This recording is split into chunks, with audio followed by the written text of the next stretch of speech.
Hello hello, bienvenue dans Et si on avançait, le podcast qui te tire vers le haut. Ici Marielle, comme d'habitude, pour t'aider à t'organiser et à aller au bout des projets qui te tiennent à cœur.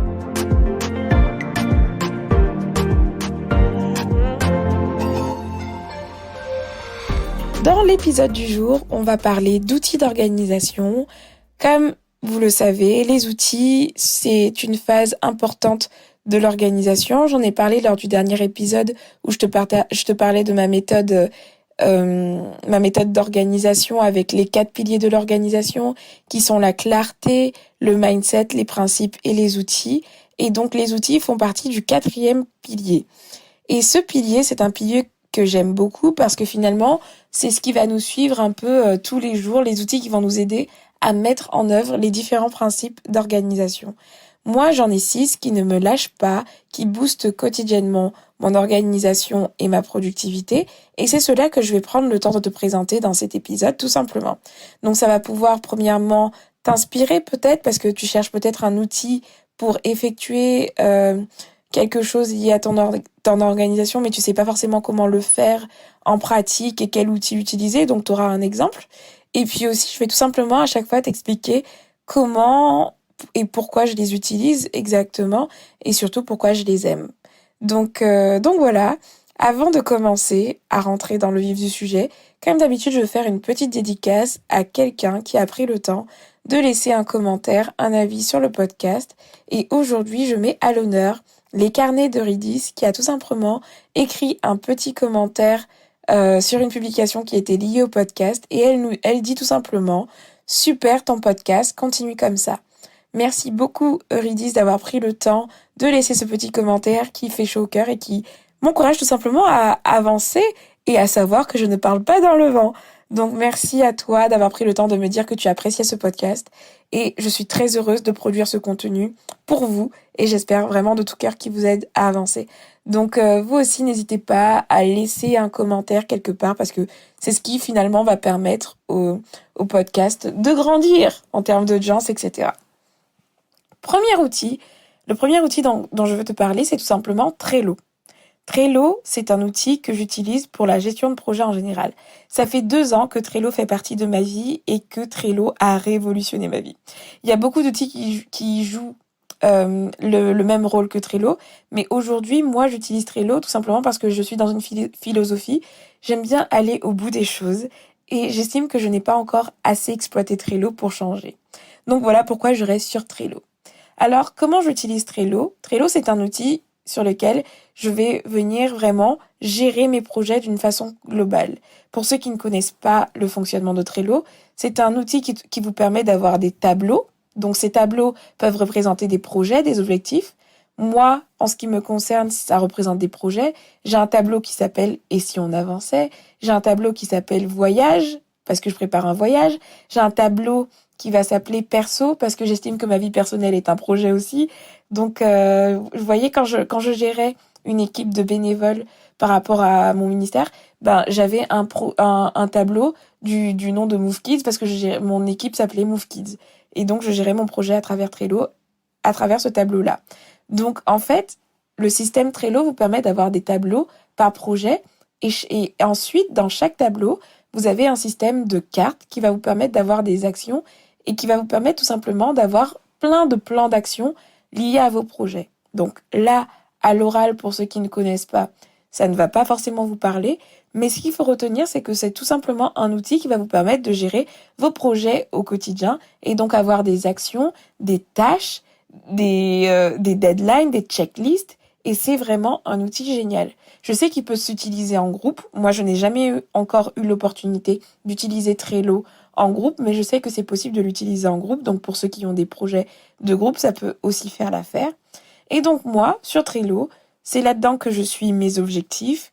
J'ai même fait un tableau qui s'appelle Vision Board virtuel. C'est-à-dire que j'ai un vision board papier, mais j'ai aussi un vision board virtuel où j'ai mis tout simplement des images qui m'inspirent pour l'année 2020 et l'année 2021 pour un peu visualiser un peu mes intentions Donc je les fais sur Trello, je mets toutes mes tâches qui sont liées à Ici on avançait, avec mes deadlines, etc. J'y mets mes checklists, donc toutes les checklists qui sont liées au podcast, les checklists que j'utilise pour écrire des articles de blog, les checklists que j'utilise pour tout en fait, elles sont paramétrées dans Trello. J'y planifie et programme mes voyages. Donc c'est vraiment la version macro de mon organisation, si vous voulez. C'est vraiment là où je vais tout centraliser, toutes mes idées de tâches, c'est là-dedans que je vais les mettre en fait, dans Trello et séparées par catégorie de projet. Donc Trello, c'est vraiment quelque chose qui me suit partout puisque j'ai l'application sur mon téléphone portable. Donc quand je capte une action, je la mets directement. Mais c'est aussi un truc que j'utilise souvent sur l'ordinateur et c'est là-dedans que je vais aller puiser tout simplement mes tâches au quotidien que je vais planifier. Et où je planifie mes tâches au quotidien, je ne vais pas sur Trello en fait pour planifier mes tâches au quotidien. Dans Trello, je vais avoir mes tâches avec des deadlines, mais l'outil que je vais utiliser pour planifier mes tâches au quotidien, ça va être tout simplement un agenda papier. Et c'est le deuxième outil dont je vais te parler. Mon agenda papier. Mon agenda papier, il est assez simple. Il s'appelle To-Do List Weekly and Monthly. Je sais pas comment on le dit. Planner, mais en gros pour dire To-Do List mensuel et hebdomadaire, tout simplement. Et c'est un agenda hyper simple que j'ai commandé sur Amazon. Voilà, je te mettrai le lien dans les notes du podcast si ça t'intéresse. Où le système, il est assez simple. C'est un système de to-do list journalière. Donc il y a des petits carrés et des traits. Et en fait, je pourrais très bien en fait utiliser Trello à 100%. Et une fois que j'ai une tâche de réaliser, je la mets et je la coche et c'est OK. Mais dans mon système d'organisation à moi j'aime énormément à un moment donné passer sur du papier pour vraiment avoir l'impression d'avancer concrètement. Et comme je vous dis régulièrement, lorsque vous vous organisez, lorsque vous voulez être plus productif, je vous encourage vraiment à prendre l'habitude de miser sur tout ce qui vous fait vous sentir productif. Moi, typiquement, si je gardais mon organisation uniquement sur Trello, je me sentirais pas forcément productif parce que lorsque je coche une case sur Trello, c'est jouissif, mais c'est pas au même niveau que quand je raye une tâche dans ma to-do list sur mon agenda. Et donc, c'est pour ça que je passe à chaque fois de Trello tout simplement, à mon agenda papier. Et donc, dans mon agenda papier, je vais venir rayer tout simplement les tâches que j'ai à faire, noter les tâches que j'ai à faire dans la journée, les rayer, etc., etc. Donc, mon agenda papier, il est vraiment là pour lister mes to-do list et avoir en fait cet effet qui me fait gagner de l'énergie, qui me motive en fait de rayer. Et puis aussi, on va pas se mentir, le fait de prendre le temps de réécrire les tâches que j'ai à faire dans la journée, ça me permet vraiment d'en prendre conscience et de vraiment donner rendez-vous à la tâche dans mon agenda. Tout simplement. Donc ça, c'était pour le deuxième outil, c'est mon agenda papier, donc qui me sert de to-do list, où je fais des to-do list tous les jours. Troisième outil, c'est le Google Agenda. Google Agenda, c'est tout simplement l'agenda numérique qui est rattaché à mon adresse mail Gmail et c'est un truc que j'ai commencé à utiliser à la base pour avoir un agenda commun avec mon mari parce que oui, quand je me suis mis en couple, mon mari, il est musicien, il fait plein de trucs à des horaires complètement fous, c'est-à-dire que nous en temps normal, enfin ceux qui sont salariés dans une boîte administrative, voilà, qui font pas un travail la nuit, et ben ils ont des rendez-vous, ils travaillent de 9h à 17h, 18h, et puis après, généralement, ils sont libres le week-end et tout. Sauf que mon mari, typiquement, il peut avoir des enregistrements le dimanche, un concert le samedi soir, et donc c'était un peu relou de s'organiser, de planifier des choses, etc. Et c'était la solution qu'on avait trouvée pour partager notre agenda et qu'on puisse avoir une visibilité chacun sur nos agendas. Et donc, ça fait 5 ans que j'utilise du coup Google Agenda quotidiennement.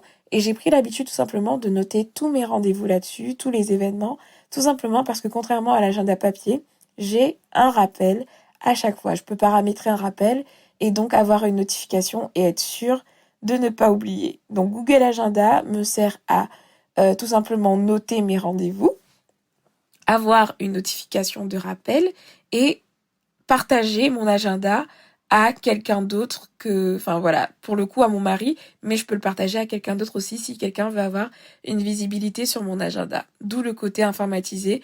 Et ça, c'est l'avantage parce que mon agenda papier, typiquement, mon mari n'y a pas accès et ça va être compliqué pour lui, en fait, pour nous de nous organiser ensemble. Et c'est là où le numérique a ses avantages Et donc, j'utilise Google Agenda pour ça, pour planifier mes rendez-vous pro, mes rendez-vous perso. Et aussi, qu'est-ce que je voulais vous dire aussi sur Google Agenda? Bon, je sais plus du tout ce que je voulais vous dire en plus, mais voilà comment je l'utilise. Ah oui, je m'en rappelle. Je voulais aussi vous parler de Google Agenda tout simplement pour la technique time blocking. Je sais pas si j'en ai vraiment parlé déjà dans un podcast, mais la technique du time blocking consiste tout simplement à planifier ses tâches à des horaires précis et se bloquer en fait des blocs de temps pour les réaliser. Moi, c'est pas une méthode que je fais tous les jours, je vous avoue, mais lorsque je décide de le faire, notamment le samedi, où je suis vraiment à temps plein sur Ession avancée et j'ai besoin vraiment d'avoir une visibilité sur mon planning du jour, j'utilise aussi la méthode de time blocking dans mon Google Agenda. Donc, je vais venir noter toutes mes tâches dans mon agenda et leur donner une heure précise. Donc voilà comment j'utilise Google Agenda et pourquoi. L'avantage, c'est vraiment les notifications et le côté, je peux partager mon agenda. Ensuite, je vais te parler, comme quatrième outil, une application qui s'appelle Way of Life. Way of Life, c'est tout simplement une application qui me permet de suivre mes habitudes. Je t'en ai beaucoup parlé dans les podcasts. Avoir des habitudes, c'est hyper intéressant pour avancer dans la durée. Parce que pour vraiment implémenter pour vraiment transformer en fait finalement un style de vie, les actions de tous les jours, c'est cool, qui diffèrent et tout. Mais ce qui a vraiment un impact sur du long terme, ce sont les habitudes qu'on arrive à mettre en place sur du long terme, justement, qui vont nous faire grandir. Et il y a beaucoup de bonnes habitudes comme ça que j'ai voulu implémenter dans ma vie, que j'ai voulu mettre en place. Et du coup, pour pouvoir les suivre et me challenger là-dessus, j'utilise l'application Way of Life. Donc, en gros, façon de vivre, quoi, en français. Et cette habitude, c'est tout ça, pardon, pas cette habitude, cette application, c'est tout simplement une application qui va venir vous servir de tracker d'habitude, de suivi d'habitude. Le système est simple, vous avez une liste d'habitudes que vous créez vous-même et à chaque fois que vous réalisez cette habitude-là, vous allez le mettre dans l'application et ça va vous permettre d'avoir un tableau de bord qui va vous permettre de visualiser combien de fois vous avez réalisé le truc, est-ce que vous avez tenu dans le temps, combien de fois vous avez brisé votre chaîne d'habitude. Voilà, ça vous permet d'avoir une visualisation complète et motivante de vos habitudes. Donc c'est un truc qu'on peut faire en forme papier, mais j'avoue que je suis de plus en plus dans une dynamique de numériser mon organisation, etc. parce que je préfère, je sais pas pourquoi. En ce moment, mon mood, c'est plutôt le numérique, donc je suis à fond là-dessus. Et donc, je suis mes habitudes dans cette application. Ce que j'aime beaucoup, c'est vraiment l'interface qui est assez simple. Et puis, c'est tellement plaisant de voir quand on a cumulé une habitude et qu'on l'a répétée sur un laps de temps énorme. Et c'est génial de se voir avancer, en fait. C'est vraiment bien de rendre factuelles vos réussites. Et du coup, cette application, elle m'aide vraiment à ce niveau-là. Quand je vois que j'ai réussi à faire du sport pendant toute la durée du confinement à un rythme précis, alors qu'avant c'était un échec total, parce que j'avais traqué aussi mon échec. Le but c'est d'être transparent, donc même vos échecs, vous les mettez dans cette application. Et je trouve ça génial de voir en fait nos réussites et de se dire waouh, c'est motivant en fait de se voir réussir et se voir échouer, ça aide aussi à en avoir conscience tout le temps. Et donc moi j'apprécie beaucoup cette application pour son visuel intuitif, simple et voilà. Et puis il y a la possibilité aussi d'avoir des rappels et donc c'est assez sympa. Donc Way of Life pour le suivi d'habitude. Ensuite, cinquième application qui me suit partout, c'est une application de prise de notes qui est Evernote. Evernote, c'est vraiment mon application favorite en ce moment, tout simplement parce que j'y mets vraiment tout. Tout ce qui me passe par la tête, mes trucs administratifs, mes projets, mes notes, mes idées de post Instagram, mes inspirations. Je trouve que c'est une application vraiment complète de prise de notes. Avant, j'utilisais mon truc de prise de notes iPhone qui était assez sympa, mais sur Evernote, je sais pas, j'ai trouvé un plus. Je trouve que l'outil, il est vraiment simple d'utilisation. J'aime beaucoup l'interface. Je suis vraiment fan de cet outil. Je sais pas comment vous expliquer, mais en tout cas, c'est un outil qui me convient. Aujourd'hui, c'est vraiment ma boîte à idées. C'est ma boîte à prise de notes. Lorsque je suis en réunion, lorsque je fais un point avec quelqu'un, je suis toujours avec Evernote en train de noter. Quand je fais ma formation actuellement, je prends des notes aussi sur Evernote pendant que je réintroduis cette formation. Et c'est vraiment là où il y a c'est une extension en fait complète de mon cerveau. C'est là où je vais décharger toute ma barre, toute ma RAM de mémoire et tout pour ne pas trop saturer et avoir une charge mentale énorme. Merci Evernote d'exister pour ça parce que franchement, sans Evernote, je pense que j'oublierais pas mal d'idées et c'est vraiment chouette. Par exemple, là, si je parle à quelqu'un, si je vis une situation qui me fait penser à un post Instagram, hop, je vais la capter dans mon dossier inspiration post Instagram et je peux toujours revenir dessus et j'ai pas à me poser de questions où je l'ai mis parce que Evernote, c'est vraiment l'endroit où je centralise tout. J'ai arrêté les post-it, j'ai arrêté les carnets par-ci par-là, c'est vraiment tout sur Evernote et ça me change la vie. Donc ça fait 1 an que j'utilise Evernote vraiment en mode non-stop et je suis passée à la version premium. Je ne sais même plus les avantages de la version premium, mais je sais que je peux y mettre autant de PDF que je veux, capturer autant d'images. Aussi, ce que j'aime énormément avec Evernote, c'est l'extension Chrome Evernote qui permet vraiment de capter des sites internet. Par exemple, vous passez sur un site internet et vous avez un article qui vous plaît, sauf que vous voulez le capturer, mais vous voulez pas le garder en favori, puisque c'est pas vraiment un lien favori, vous voulez juste revenir dessus plus tard.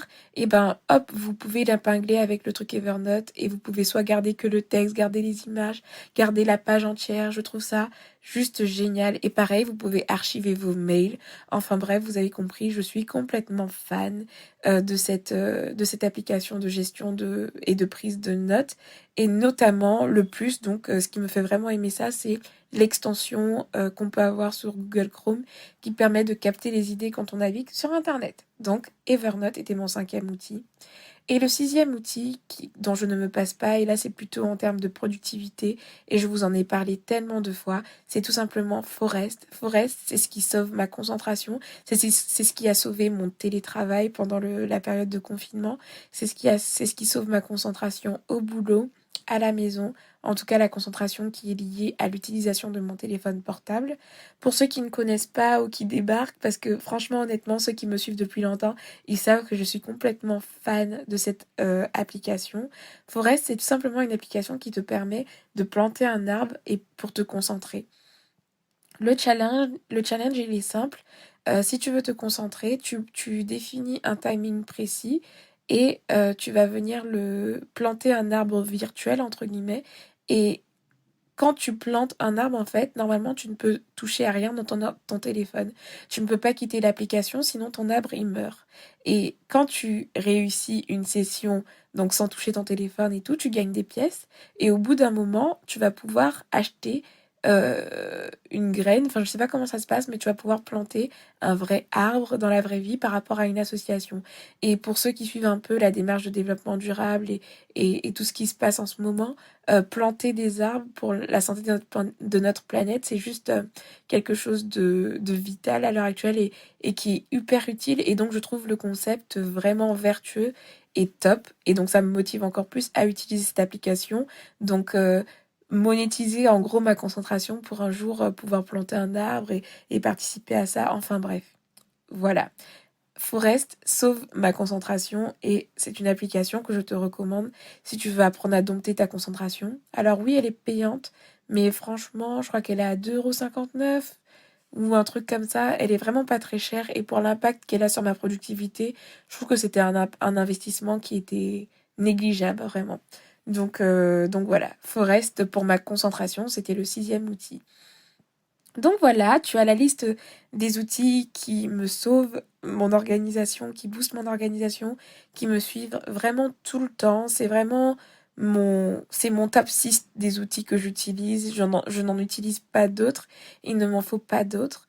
Et avant de terminer ce podcast, je voulais juste t'encourager, lorsque tu trouves un outil qui te va, essaye de vraiment l'exploiter à fond et essaye de ne pas tout le temps jongler entre différents outils parce que plus tu vas utiliser un outil, plus tu vas prendre le temps de l'apprivoiser, de le maîtriser, plus tu vas en exploiter les ressources et mieux ça et plus ça va t'apporter, tu vois. Parce que en fait, des outils, il y en a des tonnes, il y en a énormément. Mais il faut que tu arrives à trouver les outils qui te conviennent déjà et que tu puisses les tenir dans la durée en fait et essayer de les exploiter au maximum avant de changer.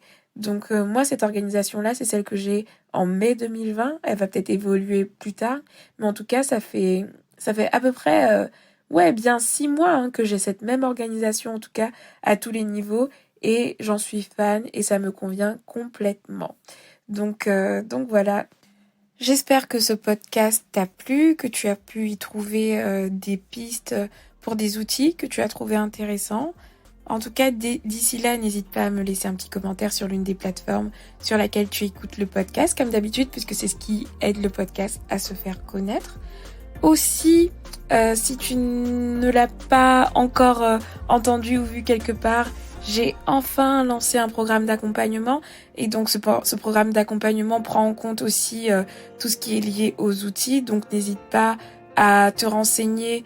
Dans les notes du podcast, je te mets le lien qui parle de ce programme d'accompagnement sur mesure qui s'appelle Objectif sur mesure. Donc n'hésite pas à faire un tour. Et puis d'ici là, prends soin de toi et je te donne rendez-vous à bientôt dans un prochain épisode. Ciao ciao!